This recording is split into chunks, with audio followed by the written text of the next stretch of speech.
dia! Bom dia, bom dia, bom dia, povo muito amado. Que a graça e a paz do nosso Senhor Jesus esteja sobre a sua vida. Bora para mais um dia que o Senhor Ele já fez. Como vocês passaram o final de semana? Tá todo mundo bem? Começando mais uma semana com alegria, com a graça do nosso Senhor Jesus Cristo, cheios da porção do Espírito, todo mundo avivado pela palavra. Vocês estão? Todo mundo tem aí motivos para agradecer? Sabe, um dos exercícios que eu fazia muito, e me ajudou por muito tempo a mudar a minha maneira. Bom dia, Lelê. Bom dia, Cat. Bom dia, Cacá. Bom dia, Tati. Bom dia, Bruna, Dani. Deus abençoe a vida de vocês. Uma das coisas que me ajudou muito a mudar a minha maneira, bom dia, Lila, de ver a vida, era fazer motivos de gratidão. Não sei se você tem esse hábito, mas eu escrevia 40 motivos pelo qual eu sou grata. Era todos os dias um exercício, sabe? Você começa a colocar no papel, todo dia você anota ali 40 motivos pelo qual você é grato. E isso mudou a minha maneira de enxergar a vida. Porque nós temos o hábito de olhar para a vida do nosso irmão, olhar para a vida das pessoas que estão à nossa volta e achar que a grama do vizinho está muito mais verde que a nossa, sabe? Olhar para a vida do outro e achar que a vida do outro ela é muito melhor do que a nossa, sabe? E quando você começa a agradecer e escrever os motivos pelo qual você é grato, você começa a ver o tanto de coisa que Deus ele te deu e que você não é grato, sabe? O tanto de coisa que tá ao seu redor e você não para poder agradecer. Então escreve motivos de gratidão, escreve os motivos pelo qual você é grato no dia de hoje. Coloca os motivos mais pequenininhos e os grandes também. Aqueles pequenininhos que às vezes você não percebe, igual por exemplo, o fôlego de vida. É algo tão importante, mas que muitos de nós não agradecemos todos os dias. Sabe, pelo menos eu tenho o hábito de a primeira coisa que eu faço quando eu acordo é: Deus, muito obrigado por mais um dia de vida. Porque se Deus ele não dá o fôlego de vida, a gente não consegue. Então a primeira coisa pelo qual nós agradecemos é pelo fôlego de vida. Então nós temos muitos motivos para poder agradecer, seja pela chuva, seja pelo sol, seja pela cama ou colchão. Se você tem uma casa, uma mansão, um barraquinho, seja com teia de amianto, seja com laje, seja com forro, sem forro, agradeça. Sabe? Agradeça por tudo que o Senhor ele tem te proporcionado, seja pelo arroz com feijão, só o arroz, só o feijão, com carne, sem carne, com ovo, agradeça. Né? Seja grato por tudo que o Senhor ele tem feito e movido na sua vida. Amém? Vamos orar? Começa a olhar e sondar o seu coração. E gratidão é trabalhado, tá? Porque quando eu comecei a fazer esse exercício de escrever 40 motivos de gratidão, foi aí que eu descobri o tanto que eu era ingrata. O tanto que eu tinha muito e não agradecia por esse muito. Às vezes você tá tão focado nas coisas que você não tem, sabe? Tem pessoas que gastam tanto tempo falando com Deus assim: ah, Deus, eu queria um marido assim. Ah, Deus, eu queria ter condição de ter essa vida. Ah, eu queria ter essa roupa. Ah, eu queria ter essa comida. Ah, eu queria ter essa vida. E Deus, mas a vida que eu te dei não é boa? Sabe, mas o cabelo que eu te dei não é bom, o corpo que eu te dei não é bom, a cor que eu te dei não é boa, sabe? Então seja grato a tudo que o Senhor te deu. Começa a segunda-feira escrevendo assim: eu sou grato por tudo que Deus me deu. Anota isso, sabe? Eu sou grato por tudo que Deus me deu. Escreve isso nos comentários. Eu sou grato, eu sou grata por tudo que Deus me deu. Isso alegra o coração do Senhor. Porque se você questiona e reclama, você está dizendo para a gestão de Deus assim: Deus, tá ruim a sua gestão. Então vamos começar o dia agradecendo ao Senhor. Amém? Feche os seus olhos aí onde você está. E começa a falar com o Senhor: Deus, muito obrigada. Fala de todo o seu coração, sabe? De todo o seu entendimento. Você vai começar a falar assim: Deus, muito obrigada. E começa a agradecer ao Senhor por tudo que você tem agora. Se você depois dessa live quiser fazer a sua listinha dos motivos pelo qual você é grato, você pode. Mas agora você vai começar a agradecer pelas pequenas coisas que Ele te deu. E nós vamos tirar esse tempo de oração e falar: Deus, muito obrigado. Obrigado por tudo que o Senhor tem movido e feito na nossa vida. Não espera eu começar a orar.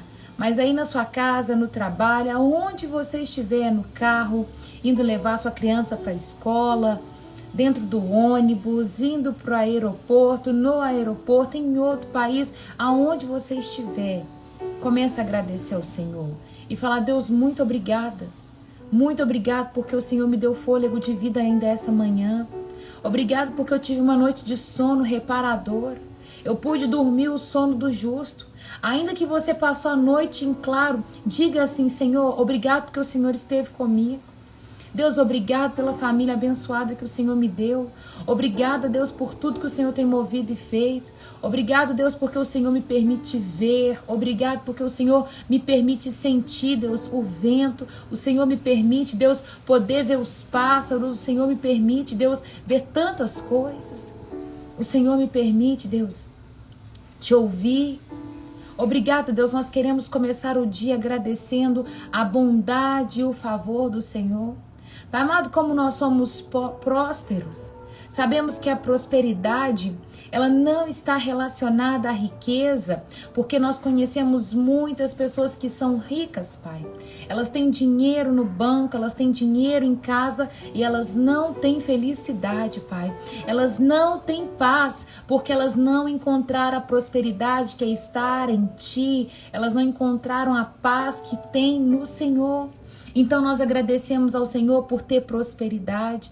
Papai, prosperidade é não precisar gastar com remédio, porque o Senhor guarda a nossa saúde. Prosperidade, Pai, é comprar um sapato e esse sapato durar por anos. Prosperidade, Pai, é ver as coisas durar dentro da nossa casa, o alimento render. Pai amado, é ver a mão e o favor do Senhor em nossa vida, em tudo quanto nós precisamos.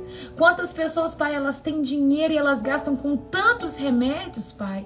Elas têm o problema de ter que comprar e elas gastam com tantas futilidades e coisas que esvai, Pai. Elas gastam com coisas que perecem. Mas o Senhor nos tem ensinado que é tão bom e valioso permanecer com o Senhor e gastar tempo com aquilo, Pai, que não perece, com aquilo que não vai se esvair com o tempo. Obrigado porque o Senhor tem nos ensinado a voltar o coração para Ti.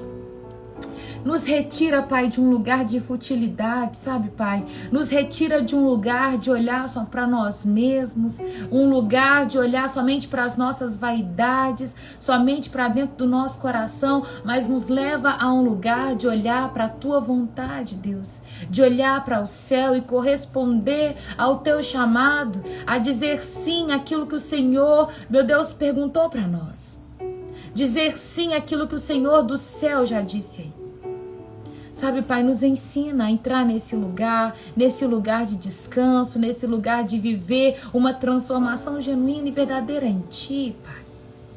Nos ensina a estar nesse lugar. Senhor Jesus, muito obrigado pelo Teu sacrifício. Obrigado porque nesta manhã nós reconhecemos que o Senhor é o nosso Salvador. Nós reconhecemos, Jesus, que o Senhor foi aquele que nos resgatou. O Senhor foi aquele que nos comprou com um alto preço de sangue. Obrigado, Senhor Jesus. Obrigado pelo privilégio de quando que o Senhor subiu, o Senhor deixou a nós um consolador. Obrigado, Espírito Santo, porque o Senhor está conosco todos os dias e temos a certeza que será até a consumação dos séculos. Obrigado, Espírito Santo. Nesta manhã nós somos gratos, Pai. Nós somos gratos, Pai, por tudo que o Senhor tem nos dado. Tudo, Pai. que seja uma manhã abençoada, que seja um período de devocional, onde nós possamos mesmo ter esse tempo de devoção a Ti, onde o Senhor seja o centro de todas as coisas, que esse tempo na palavra seja um tempo para nós olharmos para a Tua palavra, Pai, e refletirmos a glória do Senhor, olhar para essa palavra como um espelho, Pai, e que ela seja o rumo de endireitarmos as nossas vidas e as nossas veredas, que sejamos cada dia mais parecidos com o Senhor. Não, Pai, nós não queremos ser parecidos com o mundo, não queremos pautar a nossa vida em ideologias desse mundo, mas nós queremos pautar a nossa vida de acordo com a aliança do céu, Pai. Em nome de Jesus, não nos deixa cair numa mentira, não nos deixa cair numa vaidade. Nós queremos ser de verdades, Pai, vivendo uma simplicidade do Evangelho, em nome de Jesus. Em nome de Jesus, Pai, sonda o meu coração, sonda o coração dos meus irmãos, Pai. Nos livra de ser enganadores, falsos, mestres, pessoas que querem sugar do corpo de Cristo, pessoas que querem usar a Tua palavra para poder crescer e chegar a um lugar, Pai amado, somente para sugar do corpo, Pai. Para enganar as pessoas, mas Deus nos livra desse lugar, mas nos leva a um lugar de verdade, de conhecer ao Senhor e desfrutar de vida. Que sejamos conhecidos no céu, Pai, por verdadeiros filhos, por pessoas, Pai amado, que um dia se entregaram a Ti de verdade e não tiveram medo do que as pessoas iam falar. Tudo que eu te peço nesta manhã, Pai, é para que o meu coração e o coração dos meus irmãos não se desvie da Tua verdade e que cada dia possamos ser mais gratos ainda, não só a nossa vida, mas a nossa casa e tudo que se chama pelo nosso nome. Assim como Josué disse, eles eu não sei, mas eu e a minha casa serviremos ao Senhor. Em nome de Jesus. Amém e amém. E assim nós vamos começar, Pai, a nossa semana. Fique à vontade no nosso meio, em nome de Jesus. Amém. Amém? Eu posso ler um amém? Eu posso ler um amém? Dá um cheiro aqui, dá? Anda. Coisa boa, hein? Coisa boa é começar a semana com Jesus. Coisa boa é a gente poder começar a semana alinhado com o céu. Não tem coisa melhor que começar a semana ouvindo Deus. Existe um lugar, gente, existe um lugar na presença, existe um lugar para os filhos. Nós precisamos escolher se vamos ser comuns ou se vamos ser os filhos de verdade. Escolha ser filho de verdade. Escolha ser um filho diferenciado. Deus, Ele não quer muito. Deus, Ele quer um coração voltado e rendido para Ele, que entregue uma verdade. Nós não precisamos focar e gastar o nosso tempo e energia com pessoas que querem status, com pessoas que querem fama, com a igreja que se corrompe. Não! Sabe, embora a palavra diz que no final dos tempos o amor de muitos esfriaria, que no final dos tempos iria existir pessoas que seriam amantes de si mesmo, a palavra também diz que no final do tempo existiriam pessoas que se santificariam cada dia mais. Será notório as pessoas que carregam o Espírito Santo de Deus. Não será confundido aqueles que têm a presença do Espírito Santo de Deus. Sabe, eu não sei vocês, mas quando eu topo com alguém que carrega o Espírito Santo é notório. Você fala assim, aquela pessoa ela é diferente. Ela não é só mais um pastor, não é só mais uma pastora, não é só mais um evangelista, não é só mais um irmão qualquer. Aquela pessoa carrega a presença de Deus. Por quê? Porque é notório. É alguém que escolheu se santificar ainda mais. Então não preocupa. Embora tem muitas pessoas carregando aí e envergonhando tanto o nome de Cristo, escolheram se sujar cada dia mais. Ainda existe um povo que está se santificando cada dia mais. Escolha ser o povo que santifica cada dia mais. Sabe, que gasta tempo com o Senhor, que gasta tempo na palavra. E eu digo, vale a pena. Vale a pena. Vale muito a pena. Abre comigo a Bíblia lá em Juízes, capítulo 7. Nós falamos na sexta-feira sobre a vida de Gideão. Gideão é um homem que estava com muito medo. É uma das pessoas que Deus ele vai levantar para trazer um escape para Israel. O livro de Juízes é um livro que a gente vai ver o povo desobedecendo, vivendo opressão. Eles oram, clamam e chamam pelo Senhor. Deus levanta um juiz e tira eles da opressão. E chega um momento no período de Israel, onde os midianitas, eles estavam oprimindo tanto o povo de Israel, que tudo quanto eles plantavam, os midianitas vinham e roubavam a colheita deles. E Gideão, ele estava escondido num lagar, malhando trigo. Chega um anjo do Senhor e fala assim: Gideão, homem forte e corajoso, no capítulo 6. No capítulo 6 ele vai falar assim, ó, você é forte e corajoso. Esse anjo aparece com A maiúsculo, que nos faz entender que esse anjo era uma teofania, manifestação de Deus. Deus falando assim, Gideão, você é forte e corajoso. O que nos mostra que às vezes nós olhamos para dentro de nós mesmos e nos vemos fracos, com medo, temerosos. Mas o Senhor nos vê forte e corajosos e declarando sobre nós um chamado, dizendo, avança, vai. E ele fala isso para Gideão, Gideão, vai, porque eu tenho algo a cumprir na sua vida. E Gideão, ele vai se posicionar, mas antes dele se posicionar, ele vai virar para Deus e vai falar assim, Deus, mas eu sou o mais fraco, eu sou o menos importante da minha casa, o mais fraco, a minha tribo é a menor, escolhe outro. E Deus vai falar assim, não, Gideão, eu escolhi você e pronto, vai. E ele, quando Gideão ele escolheu se posicionar, uma das coisas que Gideão vai fazer, a primeira coisa que ele vai fazer é um ato de coragem.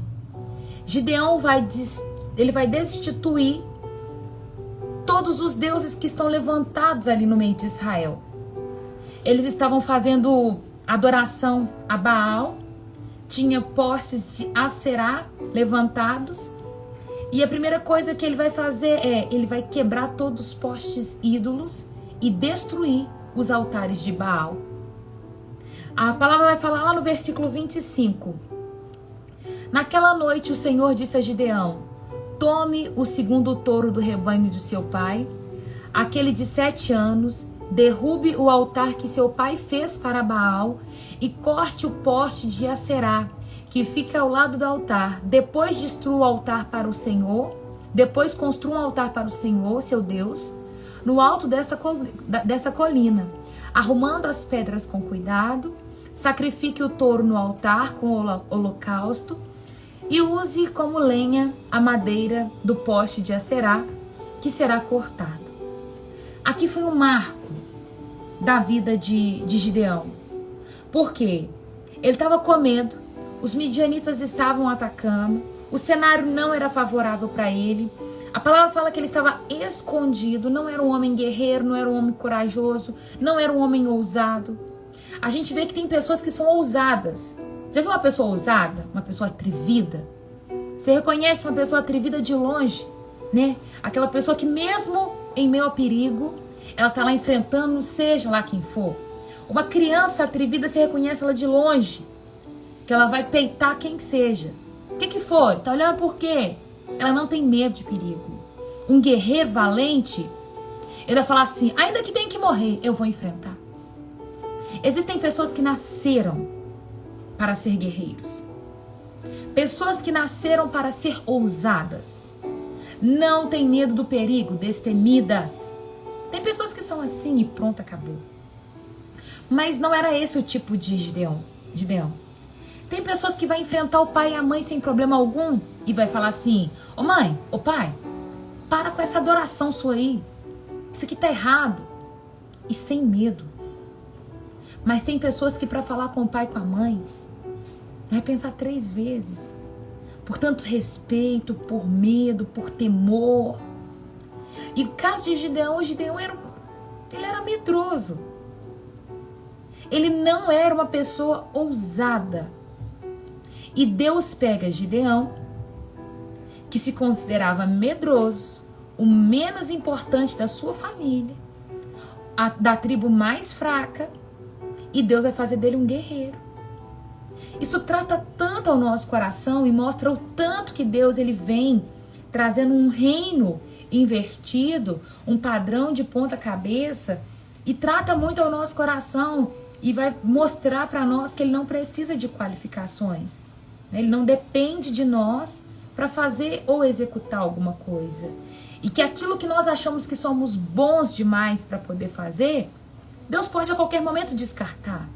E ele fala assim, não é isso que eu quero usar de você. Sabe, eu quero usar a outra parte. E ali Deus vai pegar esse homem que é medroso, esse homem que se sente fraco, e vai falar assim, Gideão, você vai enfrentar seu pai.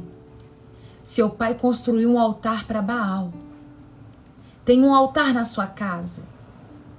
Tem postes de Acerá levantado aí. Eu tenho um chamado para você e você vai libertar Israel dessa opressão dos midianitas. Você me questionou e me perguntou, mas Deus, por que você permitiu que os midianitas invadissem? Por que você permitiu que Israel sofresse toda essa opressão? Você não está vendo onde você está? Deus responde para ele assim, olha, vocês causaram isso. Vocês me desobedeceram. Vocês esqueceram dos mandamentos. Deus responde isso para Gideão. E aí a primeira coisa que ele vai falar assim, olha Gideão, mas calma. Eu tô te levantando para libertar Israel. E a primeira coisa que você vai fazer é destrua os deuses que estão no meio de vocês. Gente, ele não ia ter que enfrentar só o pai dele, não. Ele ia ter que enfrentar toda uma comunidade. Olha, me fala o nome de um santo que nós teríamos problema se nós fôssemos em praça pública para poder quebrar. Uma imagem de uma outra religião. Coloca o nome aí para mim, uma imagem qualquer. É sobre isso que nós estamos falando.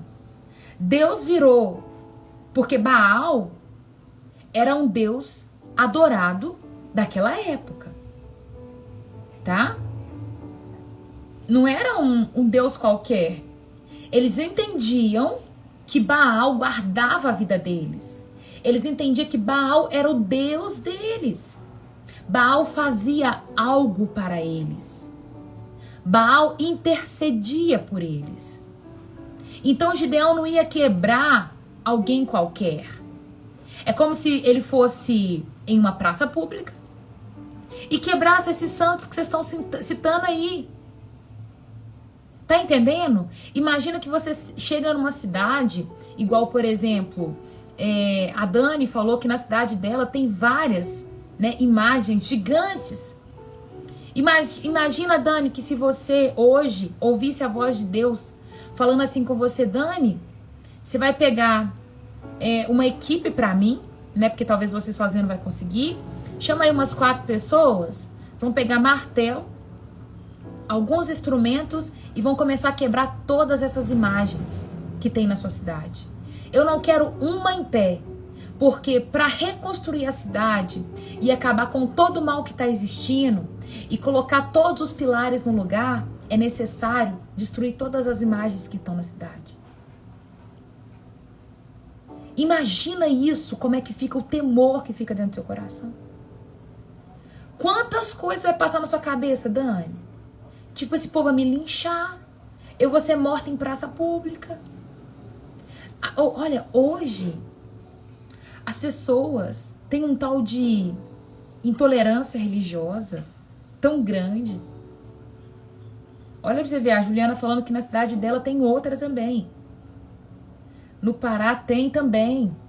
Eu não posso falar porque as lives ficam gravadas. Mas cada cidade vai ter. Muitos santos levantados. E se você vai e tiver que quebrar qualquer imagem, você está dentro da água. E é isso que Deus está mandando Gideão fazer. Gideão, quebra. Pode quebrar. Você vai quebrar o que começa na sua casa, tá? O primeiro que você vai quebrar é o que tem dentro da sua casa. Seu pai construiu um altar para Baal, destrói esse altar. E os postes levantados para Aserá. Todos. Quebra tudo. Então ele vai ter que quebrar. Porque ele ouviu a voz de Deus. E ele tem que ser obediente a essa voz. Eu vou trazer algo mais fácil de ser aplicado. Talvez isso hoje é muito impossível para a gente fazer. Mas se Deus pedisse? E se Deus pedisse? Eu vi aí o comentário, ia ser uma confusão, né? Ia ser uma confusão. Mas se Deus pedisse? Acho que foi a Cláudia Leite. A Cláudia Leite, ela tem aquela música... Quero ser feliz também. Ela trocou a parte do... de Iemanjá, ela falou Yeshua. Navegar nas águas do tempo. Velejar para tudo que tem. E ela falou Yeshua. E ela falou isso num show. E o povo caiu matando em cima dela porque intolerância religiosa. Porque ela trocou Iemanjá para Yeshua. Tá entendendo? Olha o quanto hoje é muito difícil você se posicionar diante da sua religião. Tá entendendo? É complicado. E Deus tá falando assim, Gideão, se posiciona. Quebra o altar construído para Baal. Destrói os postes levantados para Aserá. Porque eu vou começar algo novo aí dentro da sua casa. Sabe? Pode destruir, porque para eu começar a fazer algo novo no meio de vocês, o altar que vai ser levantado é meu. Então, dentro do que nós cremos, se nós queremos ver algo novo, nós precisamos destronar tudo aquilo que está concorrendo com Deus na nossa vida. Para e faça uma análise do que está concorrendo com Deus na sua vida. Eu trouxe essa questão da imagem para você entender o que estava acontecendo na vida de Gideão e você ver quão pesado era o pedido que Deus estava fazendo para ele. Mas tem coisas pequenas que Deus ele nos pede que a gente não consegue posicionar. Coisas pequenas, minúsculas. Do tipo, Deus te fala, olha, eu não quero que você frequenta tal ambiente. Eu queria que você falasse essa palavra com aquela pessoa. Eu queria que você juntasse esse dinheiro para esse período.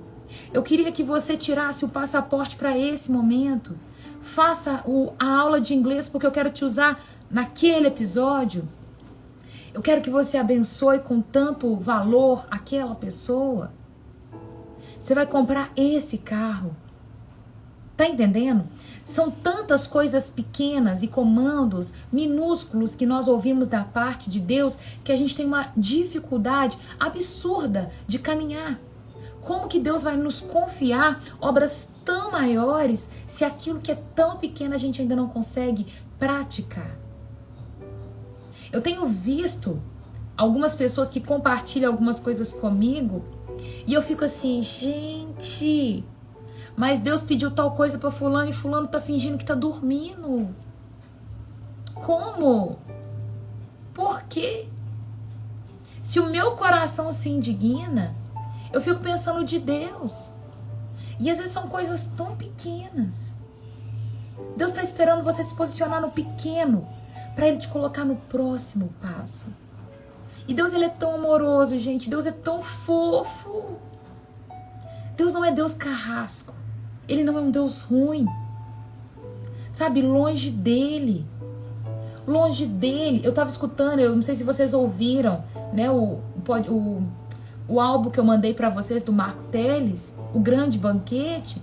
Ele chega no final falando assim: o grande banquete não se trata de um banquete que Deus vai dar porque tem muita comida, mas é um grande banquete onde ele vai trazer uma variedade muito grande de pessoas para esse banquete. E ele vai separar.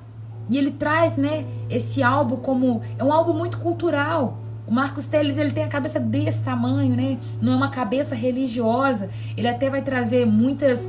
Vai colocar muitos pontos, ironias, para ver se abre a cabeça do povo crente, mostrando que Cristo, ele tinha um grupo A. E esse grupo A, ele vai falar, eram os judeus. Foi para os judeus que Cristo veio. Só que os judeus não queriam. O banquete foi enviado para esse grupo A. O grupo A não quis. E ele se abriu para o grupo B. É os gentios. Mas ainda tem o grupo C.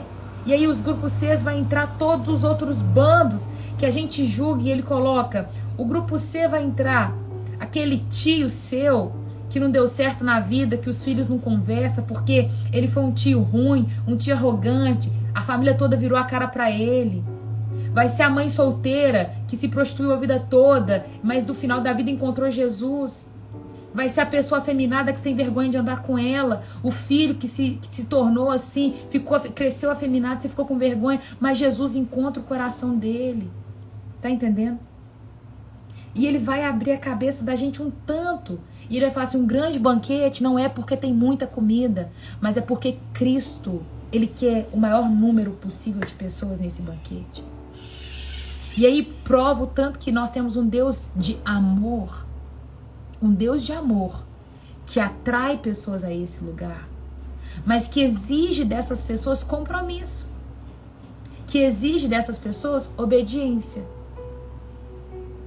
Eu falo por mim mesmo. Quantas vezes eu já errei com o Senhor e por quantas vezes eu já cheguei com muita vergonha para o Senhor. E eu falo, Deus, mas de novo, eu aqui, de novo. Sabe?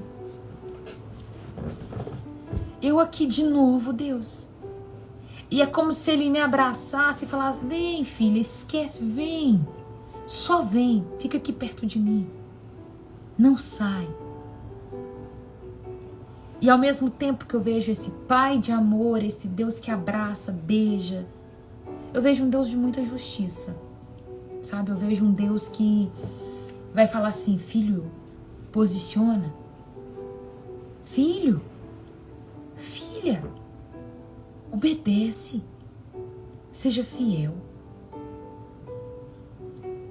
Seja fiel. Sabe, caminha naquilo que eu já te ensinei.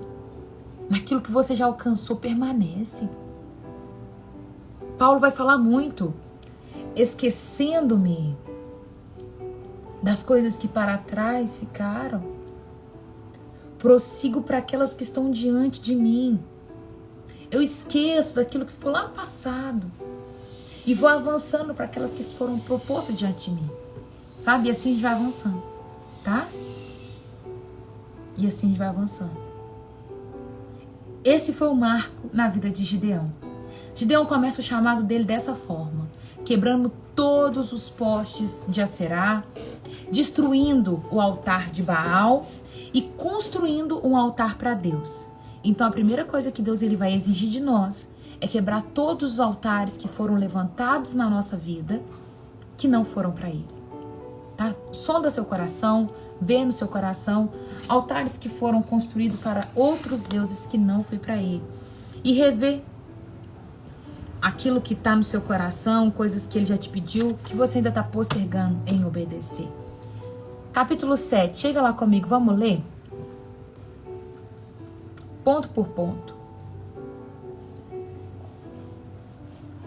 Jerubaal, isto é, Gideão, e todo o seu exército se levantaram de madrugada e acamparam junto à fonte de Arode. Cadê? O exército de Midian estava acampada ao norte deles, no vale, perto da colina de Moré. O Senhor disse a Gideão: você tem guerreiro demais.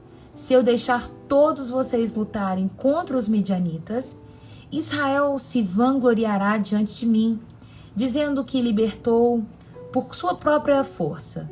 Portanto, diga ao povo: quem estiver com medo e assustado, pode deixar este monte e voltar para casa. 22.000 homens voltaram para casa, e restando apenas 10.000. Acontece que Deus está falando assim: olha, agora vai ser o momento. Você vai guerrear contra os midianitas. Ó, Gideão, foi você que eu escolhi. Construa o altar, eu estou com você. Você vai guerrear contra os midianitas. Eu vou entregar ele na mão de vocês. Separa um povo para ir para a guerra. Aí o que ele faz? Ele vai se reparar o povo de Israel para guerrear. Quantos guerreiros tinham? 32.000 guerreiros. Aí o que ele faz? Olha, Gideão, tem gente demais. Se vocês vencem a batalha com 32.000 guerreiros, vocês vão voltar para casa se achando. E achando que vocês venceram a batalha por conta do seu exército tão grande e numeroso. Porém, a minha glória não vai ser para vocês, não. Manda para casa quem tiver com medo, quem tiver assustado, né? Pode mandar eles para casa. E aí ele deu a ordem e falou assim: olha, quem tiver com medo ou assustado pode voltar para casa. Achou tão bonitinho.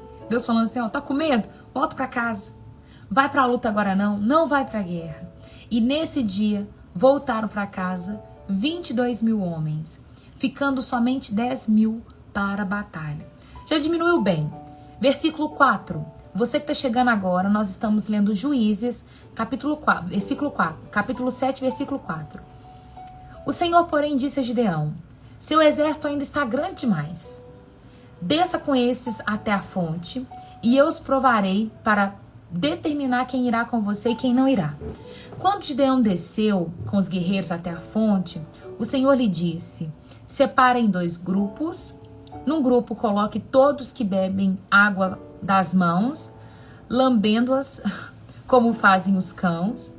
No outro grupo, coloque todos os que se ajoelham e põem a boca na água para beber. Apenas 300 homens beberam águas das mãos. Os demais se ajoelharam e puseram a boca na água. O Senhor disse a Gideão: com esses 300 homens eu livrarei Israel e entregarei os midianitas em suas mãos. Mande para casa os demais. Gideão ordenou que recolhessem as provisões e as provisões, as trombetas de chifre de carneiro dos outros guerreiros e os mandou para casa. Mas manteve consigo os 300 homens. O acampamento midianita ficava à frente de Gideão, descendo ao vale. Naquela noite o Senhor me disse: levante-se, desça ao acampamento dos midianitas, pois eu o entregarei às suas mãos. Mas, se você tem medo de atacá-los, desça até o acampamento com o seu povo, com o seu servo Purá. Ouça o que os midianitas estão dizendo, e você se encherá de coragem e terá ânimo para atacar. Então, Gideão e seu servo Purá desceram até os limites do acampamento inimigo. Versículo 12. Os exércitos de Midian, de Amaleque e dos povos do leste cobriam um vale como uma nuvem de gafanhoto. Seus camelos eram tão numerosos como os grãos de areia da praia, impossível de contar. Gideão se aproximou no exato momento em que um homem contava um sonho a seu amigo. Um homem disse: tive um sonho, no qual um pão de cevada veio rolando de dentro do acampamento midianita. Então bateu numa tenda e ela virou desmontando-se. O amigo respondeu: o sonho pode significar uma coisa. A espada de Gideão, filho de Joá, o israelita. Deus entregou todo o exército israelita, midianita nas mãos dele. Quando Gideão ouviu o sonho e sua interpretação, prostrou-se em adoração. Voltou para o acampamento de Israel e gritou: levante-se, o Senhor entregou o exército midianita em suas mãos. Em seguida, dividiu os 300 homens em 3 grupos e deu a cada homem uma trombeta e um vaso de barro com uma tocha dentro. Eu acho tão bonitinho, vou fazer aqui uma pausa. Nesse versículo 15, se você tiver um lápis, um marca-texto, grifa o versículo 15. Como é lindo ver a mão do Senhor guerrear por nós. Escreve isso do lado da sua Bíblia, deixa isso anotado em algum ponto, porque às vezes a gente acha que a gente tem que lutar com as nossas mãos, mas quem guerreia por nós é o Senhor. Toda vez que a gente acha que a gente vai vencer batalha por conta própria, nós estamos sendo ignorantes, porque por conta própria nós não chegamos a lugar nenhum. Às vezes está gastando tanta força e energia, e está se cansando, porque você não está lutando da maneira correta. Vou te falar uma coisa, eu faço natação, e no início da natação, eu batia braço da maneira errada, e batia a perna da maneira errada. A professora por várias vezes falava assim: Raira, espera a sua mão chegar, você tá tirando a mão antes. E eu cansava tanto, era tipo assim, 2 idas e volta na piscina, e eu tava morrendo. E ela falava: Raira, espera a mão chegar, e eu tirava a mão antes. E aí, hoje, vendo o progresso, eu lembro que eu dei assim umas 2, 3 voltas na piscina, e eu tava sem cansar. O deslizamento do corpo muito bom. Por quê? Porque eu já não tava fazendo mais, sabe, apavorada, desesperada. Já tava fazendo com técnica. É como se eu tivesse agora aprendido e descansado, sabe? E quando você começa a fazer algo no desespero, no pavor, assustado, você gasta muito mais energia, sabe? Eu sinto isso. Quando você tem técnica, é como se você sentisse a mão de Deus te guiando, te conduzindo. Você vai fazer e não vai cansar. Você vai fazer da forma correta e não vai se fadigar. Você vai fazer algo, mas da maneira certa, da forma certa. Vai ter mais alcance. Eu brinco. Às vezes estava com as minhas amigas na piscina e elas estavam falando assim: nossa amiga, agora você já está conseguindo ganhar da gente, sabe? Por quê? Porque tem técnica. Se você tem técnica, não é no desespero que você ganha. Vai ver uma pessoa nadando na piscina e vai ver um desesperado sem técnica, batendo o braço desesperado, e vai ver alguém nadando com técnica, batendo o braço lentamente. O deslizamento na piscina é muito mais rápido. Por quê? Tem técnica e vai fazer com calma. A pessoa desesperada que vai bater, pá, pá, pá, pá, ela não consegue nem sair do lugar. Sabe? É porque tá num esforço muito grande e ela não vai chegar em lugar nenhum. Caminhar com Deus é como aprender técnica na natação. Vai ter um maior alcance, vai ter um deslizamento perfeito, sem cansaço. Agora, se você fica fazendo as coisas na sua vida com a força do seu braço, você vai cansar rapidinho e não vai chegar no lugar que precisa. Sabe? É bem essa comparação que eu queria fazer. Se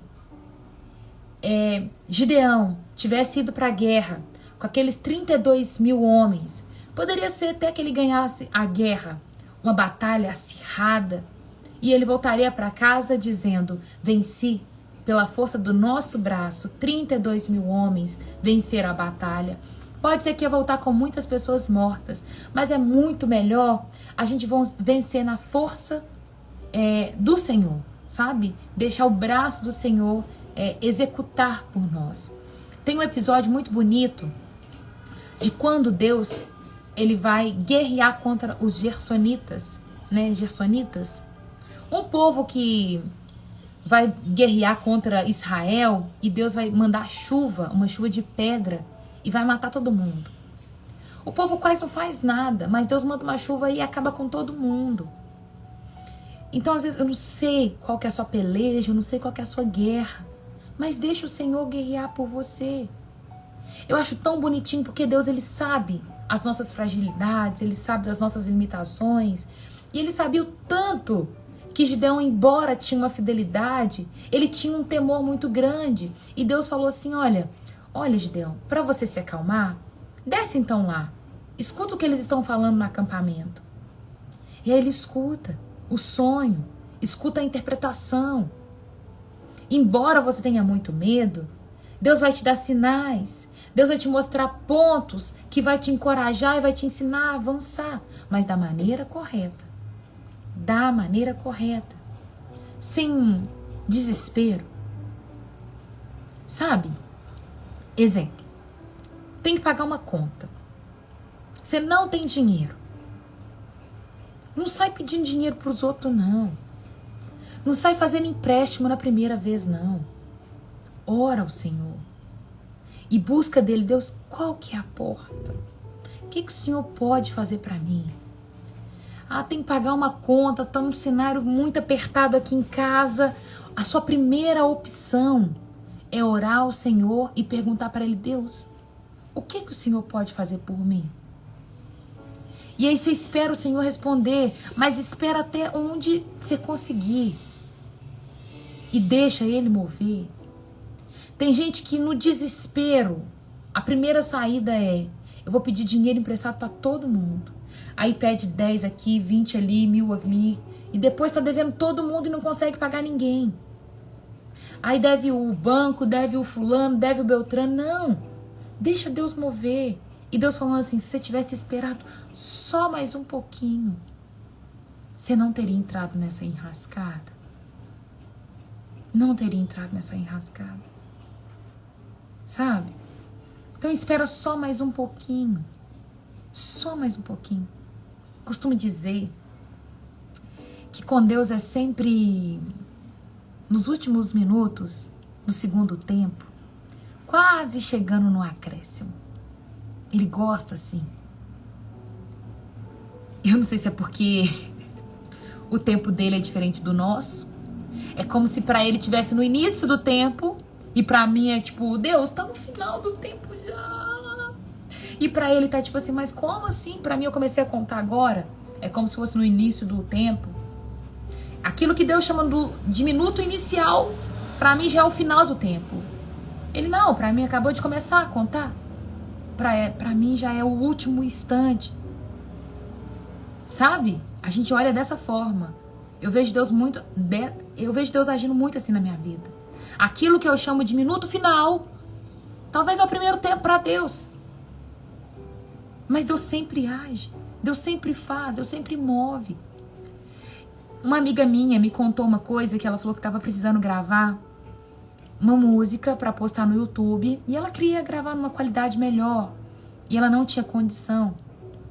Ela disse que uma pessoa virou para ela e falou assim, fulana, eu tô com um estúdio novo, montei e eu ainda não testei. Você não quer gravar uma música comigo para testar o estúdio? Ela falou que viu a mão de Deus ali. O irmão tava chamando ela para testar o estúdio e ela tava precisando gravar uma música. E é assim que Deus faz. A gente só precisa esperar e confiar. Fácil? Não. Mas ele faz. Ele faz. Então, o versículo 16 vai trazer isso. Deus manda 300 homens e eles vão guerrear. E Deus vai entregar todo o exército midianita na mão de 300 homens. Versículo 17. Olhem para mim, disse ele. Quando chegarem à beira do acampamento, faça o que eu fizer. Assim que eu e todos os que estiverem comigo tocarem todas as trombetas, toquem as suas também ao redor de todo o acampamento e gritem, pelo Senhor e por Gideão.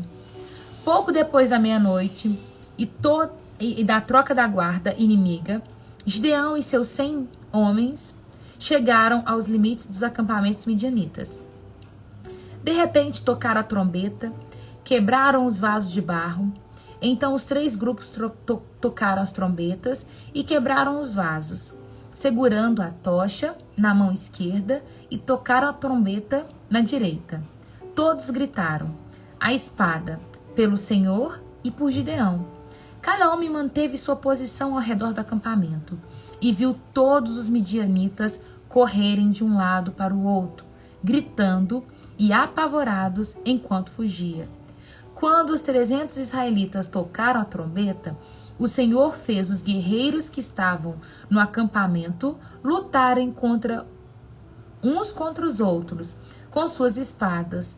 Os que sobreviveram fugiram para lugares distantes, como Bet-Sita, perto de Zererá e para a divisa de Abel-Meolá, perto de Tabate.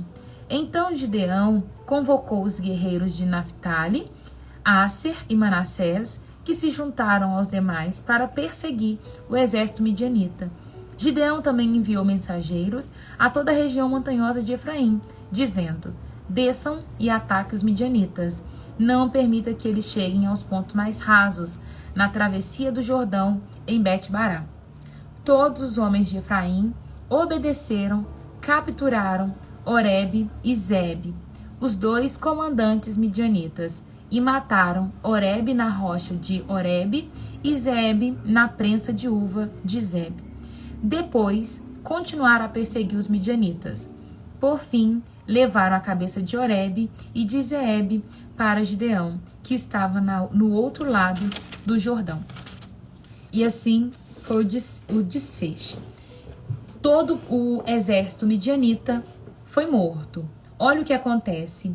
Eles tocam a trombeta, quebram os vasos. Os midianitas ficam tão confundidos que eles começam a guerrear uns contra os outros. É assim que Deus faz. Deus confunde até o inimigo.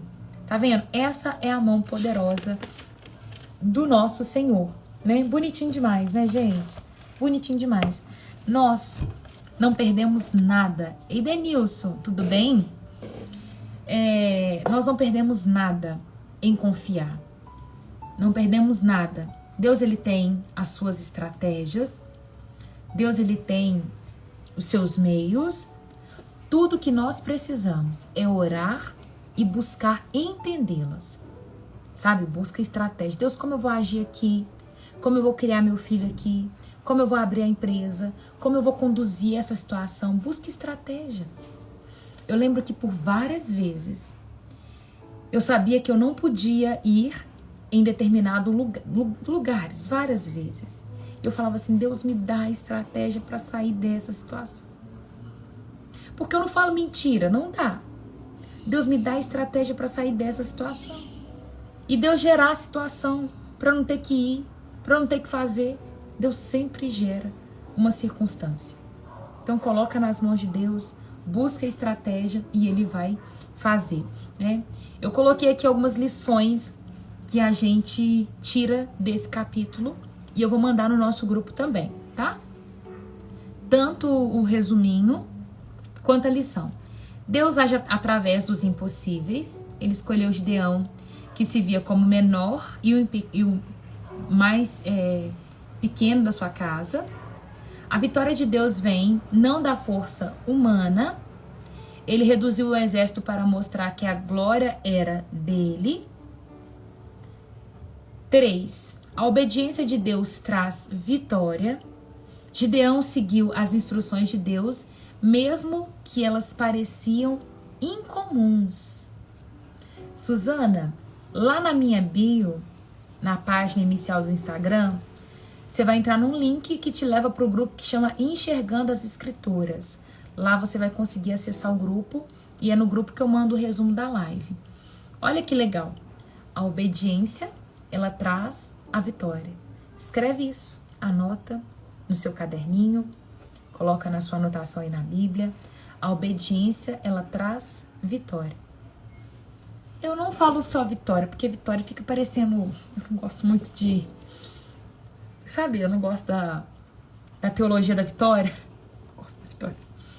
Nem sempre, sabe, você vai ver a vitória, mas eu creio que a obediência nos faz acessar lugares altos em Deus, sabe? Te faz aproximar do Senhor. Eu creio que a obediência te faz acessar novos estágios com Deus. Eu vou trocar, é porque eu associei a história, porque o contexto aqui é vitória. Mas não vou colocar vitória para nossa vida, vou colocar lugares altos, tá? A obediência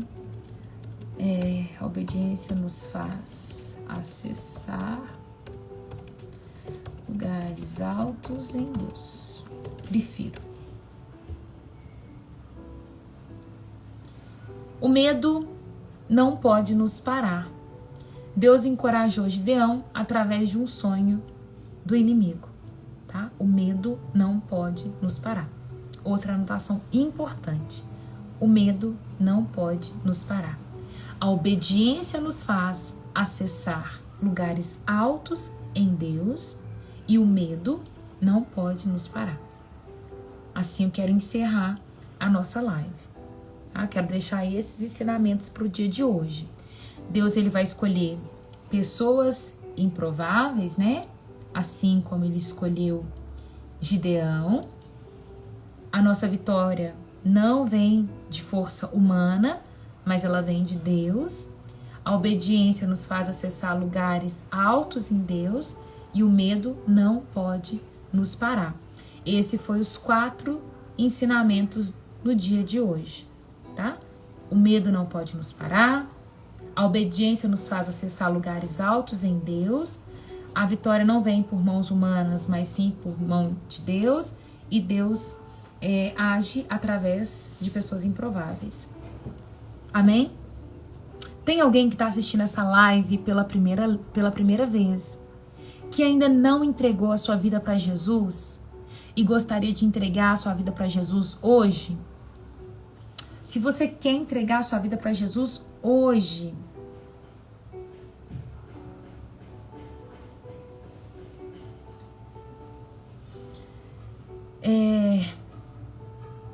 escreve nos comentários assim: Senhor Jesus, eu te aceito como meu único e suficiente Senhor.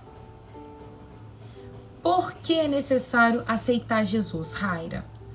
Porque todos nós somos criaturas de Deus, feituras dele.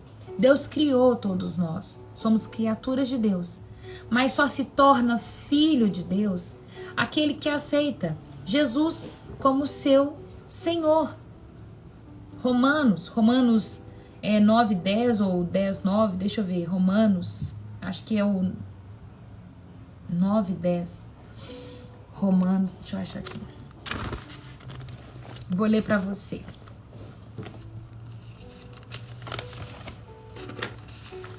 Por que eu sempre pergunto? Preciso te dar oportunidade. Deixa eu contar para você uma definição de sucesso. Eu sou focada no sucesso. Sou focada no sucesso.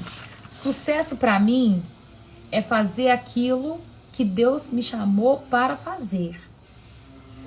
Você não pode chegar lá no céu e falar assim: Deus, você nunca me deu oportunidade de te aceitar, como você não vai deixar eu entrar agora?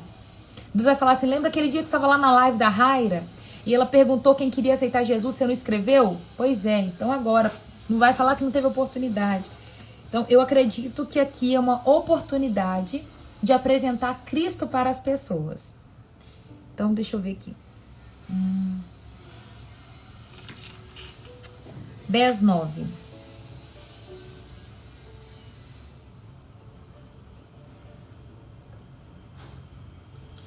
Romanos 10:9 vai dizer o seguinte: se você declarar com a sua boca que Jesus é Senhor e crer em seu coração que Deus o ressuscitou dos mortos, você será salvo. Por isso que tem que declarar. Porque a palavra está falando tem que declarar com a boca. Mas como a gente não está presencial, eu falo para poder escrever. Porque tem que declarar. Tem que haver uma declaração. Se você declarar que Jesus ele é Senhor e você crê no seu coração que ele ressuscitou dos mortos, você será salvo. Então, se tem alguém aqui que está assistindo essa live que quer declarar que Jesus é o Senhor da vida dele, escreve nos comentários: Senhor Jesus, eu te aceito como Senhor da minha vida. E eu vou orar por você. Se você já fez essa oração, você vai escrever nos comentários: eu sou salvo, eu sou salva. Amém?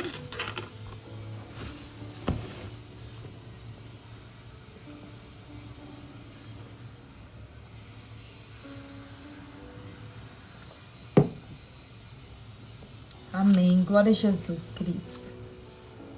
Mão no coração. Glória a Jesus.